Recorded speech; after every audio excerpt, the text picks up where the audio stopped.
So people always ask me, how do you get so much done in so little time? And the key to that is my morning routine. I wake up at 10 a.m. and start doom scrolling through the news. After catching up on everything that's wrong in the world, I go to the bathroom and slap myself in the face to wake up. I get into sweatpants and get my morning exercise by running to the couch. I save time on making breakfast by chucking down a pack of cookies.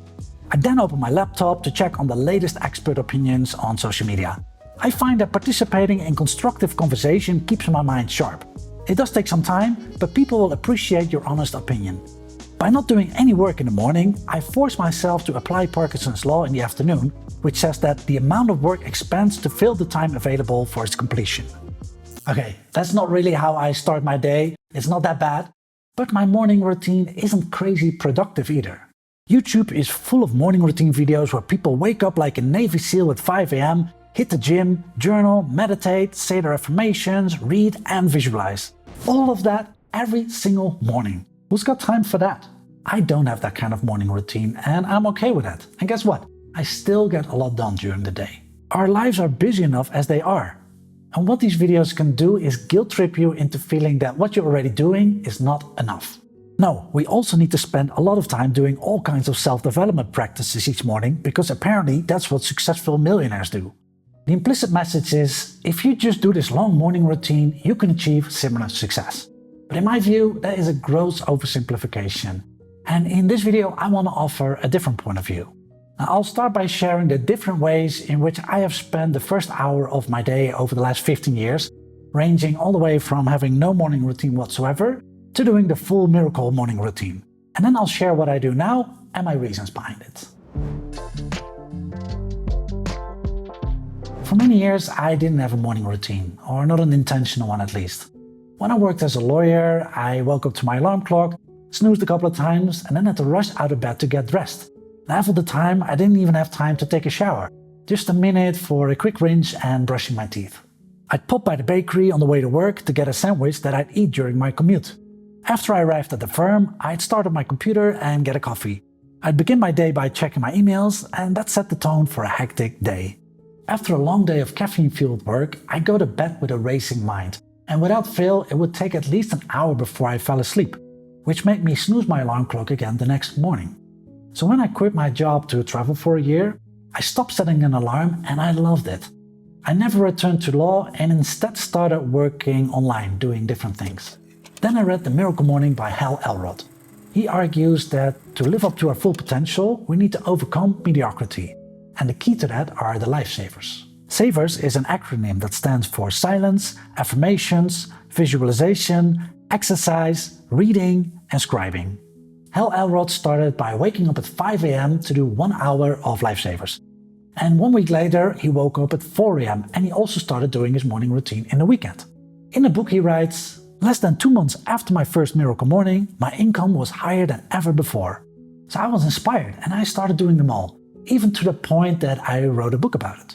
I was dabbling into self-publishing books on Amazon, writing under a pseudonym, and I wrote this entire book called Morning Routine Master, 25,000 words. I'd also come up with an acronym of my own, the WEIRDOS, which stood for Write, Exercise, Incantations, Read, Diet, Optimism, and Stillness. I know, right? It's terrible. I was desperately trying to come up with an acronym of my own, and this is the best I could do. It's memorable, it has the letters DOS in it, which implies that it's something you do, it's something you need to be proactive about.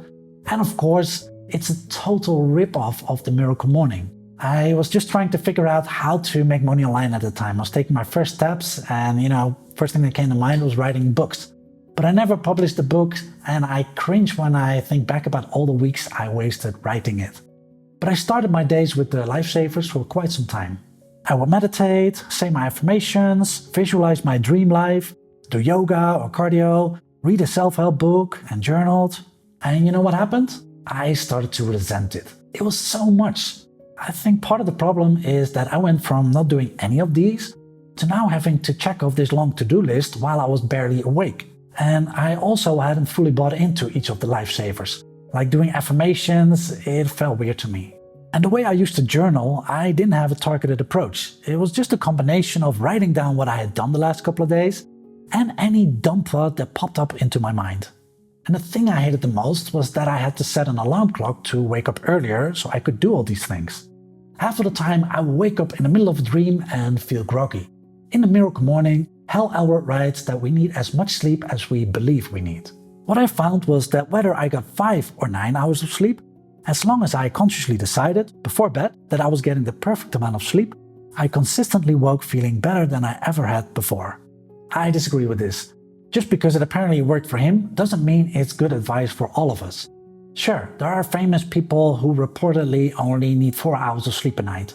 Some that come to mind are Donald Trump, Indra Nooyi, who is chairman and CEO of PepsiCo, and fashion designer Tom Ford. And recent studies have found that a small percentage of people are naturally short sleepers because of a rare genetic mutation. But most of us need 7 to 8 hours of sleep at night.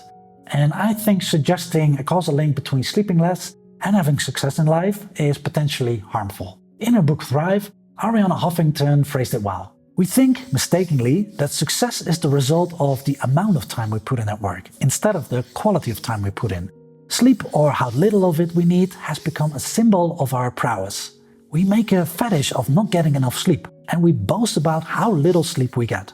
I once had a dinner with a man who bragged to me that he'd gotten only 4 hours of sleep the night before.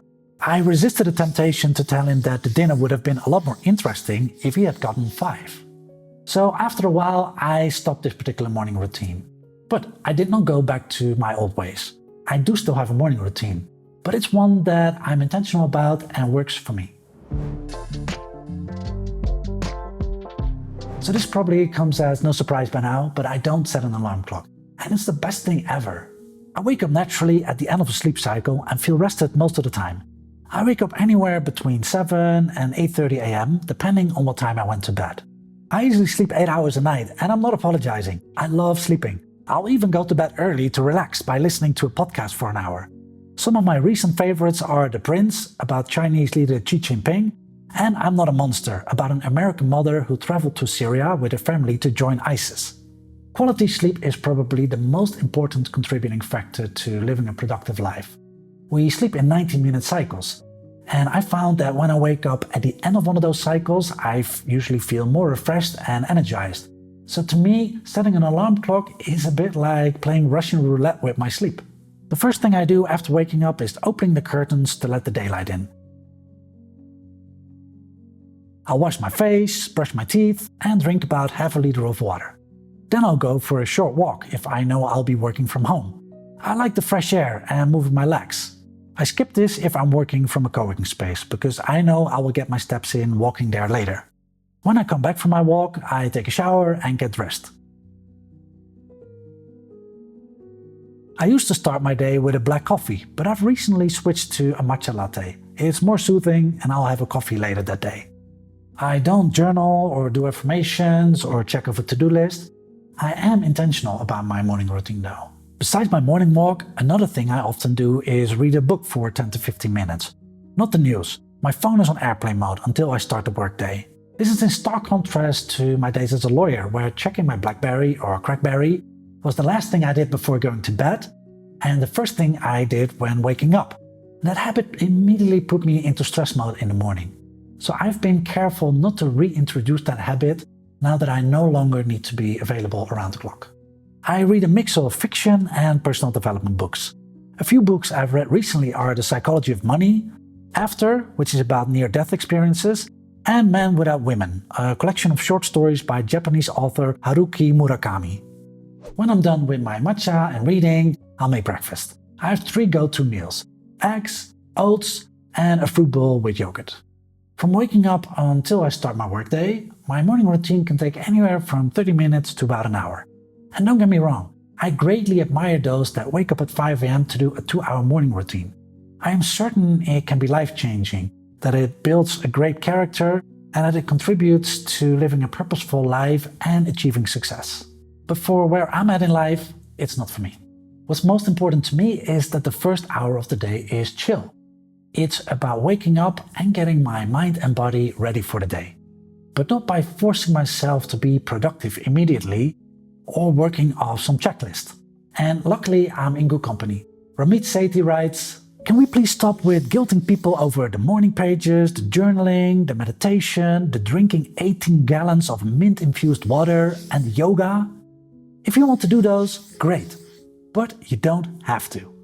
There are already so many things I need to do on a daily basis at work that I find this kind of pressure counterproductive. Life isn't just about hustling and grinding, constantly trading our time to secure a better future. Do we live to work or work to live? In his book 4,000 Weeks, Oliver Berkman writes that we don't have enough time to do all the things that we want to do. And we can't master the time we do have. I did a separate video on this which you can watch right here. Only once we start embracing our finitude can we start cultivating a fulfilling life. And ironically, he argues that spending some of our leisure time wastefully is the only way not to waste it. So thanks for watching, I hope to see you in the next video, and take care. Bye!